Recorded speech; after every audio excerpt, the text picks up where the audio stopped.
A new report from UW-Madison says poverty rates are dropping in Wisconsin, but not as quickly as other states. News 9's Nick Robinson live in our newsroom with why recovery has been so slow and how the Badger State can catch up.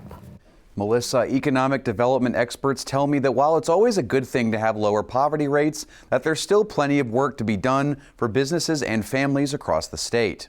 The report, published by UW-Madison's Division of Extension, says that the Badger State is recovering from events like the Great Recession and the COVID-19 pandemic at a slower rate than neighboring states like Michigan and Illinois.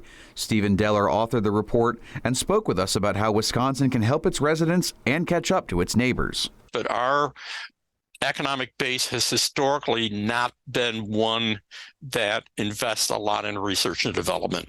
So it could be that our economic base is just not as robust as some of the neighboring states. He also said that after the Great Recession, the state cut funding to several programs to avoid raising taxes, while the states that did the opposite were found to have recovered quicker.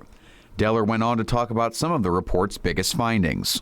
But what's behind that drop in poverty rates right after COVID hit was a really significant drop in child poverty rates. And that was because of the targeted stimulus money aimed at households with children. And now that the stimulus checks are no longer being given out, other officials say that households with children are having a negative impact on poverty rates due to the state's lack of affordable child care.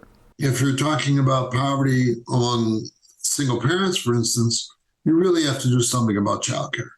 Without child care, it's impossible for a single parent to go to work. Smeating said that employers across the state should try to recruit from low-income areas to help get people out of poverty and solve their own worker shortages at the same time.